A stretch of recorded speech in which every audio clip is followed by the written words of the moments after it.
नमस्कार। भारतीय वीरांगनाओं की कहानी रानी की जुबानी में आप सभी का बहुत बहुत स्वागत है। आज एक नई श्रृंखला के साथ आप लोगों के समक्ष प्रस्तुत हुई हूँ।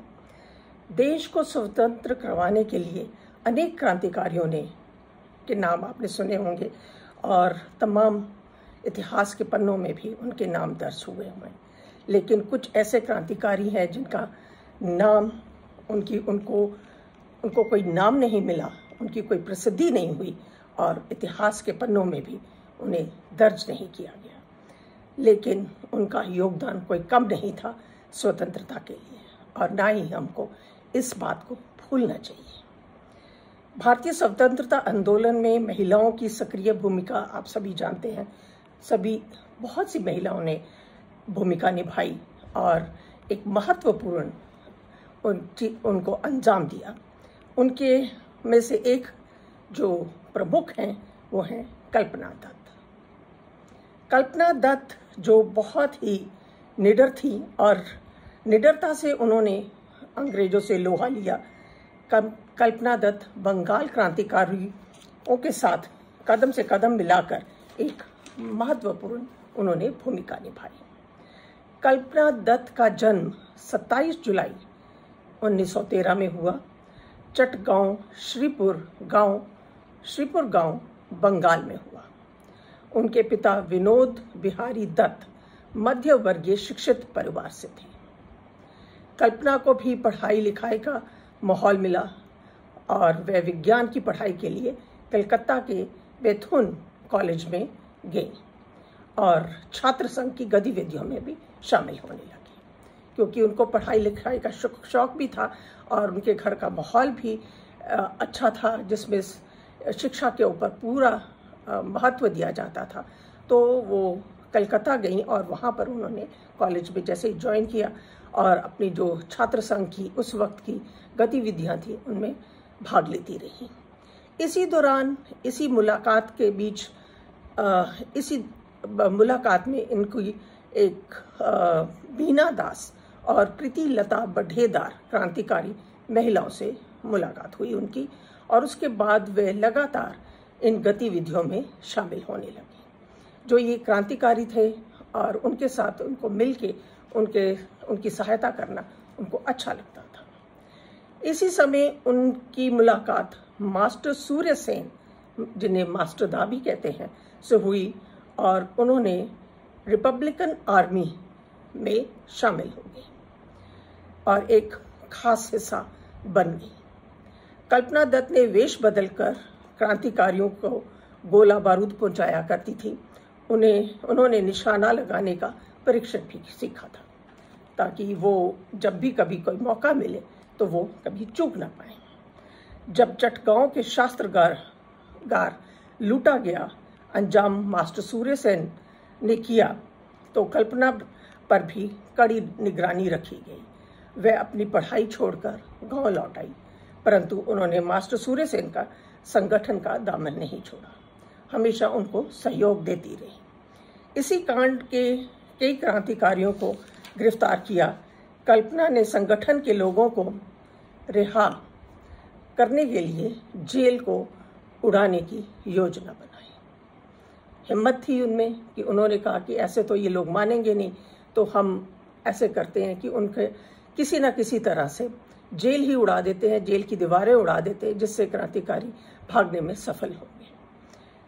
13 सितंबर 1931 को कल्पना ने वेश बदलकर यूरोपियन क्लब पर हमला करने की योजना बनाई, परंतु पुलिस को इसकी भनक लग गई, क्योंकि कोई ना कोई बीच में इस तरह का इंसान होता है, कोई भेदी होता है, जिसके कारण कई चीज़ें असफल हो जाती हैं, क्योंकि वो जो इन्फॉर्मेशन थी वो वहाँ पर कैसे पहुँच गई किसी को मालूम नहीं। और जब वो जो योजना थी उसकी जो भनक पुलिस को लगी, उसके बाद वो योजना सफल ना हो पाई, परंतु इन्हें गिरफ्तार कर लिया गया। एक बार तो पुलिस को चकमा देकर भाग चुकी थी, लेकिन इस बार सफल ना हुई और गिरफ्तार हो गई। उनके जो साथी थे उनको फांसी की सजा सुनाई गई और इन्हें उम्र कैद की। वह किसी भी स्वतंत्रता आंदोलन का हिस्सा नहीं बन सकती थी, क्योंकि ये उनके उम्र कैद में ये शामिल था कि वो कुछ भी ऐसा नहीं करेंगी, लेकिन उनको जेल में रखा गया। परंतु 1937 में प्रदेश में मंत्रिमंडल बनाए गए। हर एक प्रदेश में, हर एक राज्य में अलग अलग मंत्रिमंडल बनाए गए, और तब महात्मा गांधी और रविंद्रनाथ टैगोर ने बहुत से क्रांतिकारियों को छुड़ाने की जिम्मेदारी ली। और जब उनकी जिम्मेदारी ली और उसके बीच में इन क्रांतिकारियों में कल्पना दत्त भी थी, और वो रिहा हो गई। जेल से बाहर आने पर ही कल्पना दत्त ने कलकत्ता यूनिवर्सिटी से अपनी पढ़ाई पूरी करी, और 1943 में वो भारतीय कम्युनिस्ट पार्टी के महासचिव पूर्ण चंद जोशी के साथ उनका विवाह हुआ, और इससे वो कल्पना दत्त से कल्पना जोशी बन गई। इसी वक्त बंगाल में अकाल और विभाजन हुआ। कल्पना ने अकाल पीड़ितों के लिए बहुत काम किया। उनकी किस तरह से उनको राहत दी गई, और किस तरह से जो वो थे अकाल पीड़ित लोग थे उन तक वहाँ पर उनको खाना पहुँचाना, उनकी सेवा करना, ये सब कार्यों में वो बढ़ चढ़ के आगे बढ़ती थी और काम करती थी। और इसी वक्त पर कल्पना ने राजनीति में भी सक्रिय भूमिका निभाने की सोची, और 1943 में उन्होंने कम्युनिस्ट पार्टी की तरफ से विधानसभा के चुनाव में उम्मीदवार उनको बनाया गया, और उनको कहा गया कि अगर आप इसमें सफल हो जाएंगी तो उनको एक अच्छी एक पार्टी का नेता चुना जाएगा। लेकिन वो ऐसा नहीं हुआ और वो असफल हो गई, और क्योंकि पार्टी में जो मतभेद थे उनके कारण उनके ऊपर बहुत ज़्यादा दबाव डला, जिसके कारण वो इस जो उनका मतदान हुआ था उसमें वो सफल ना हो पाए। और उसके कारण उन्होंने फिर जब देखा उन्होंने कि ये पार्टी में मतभेद बहुत है, तो उन्होंने वो पार्टी छोड़ दी। उसके बाद उन्होंने राजनीति में भी भाग लेना बंद कर दिया, और धीरे धीरे उन्होंने वहाँ पर सब कुछ अपना राजनीति से संन्यास ले लिया।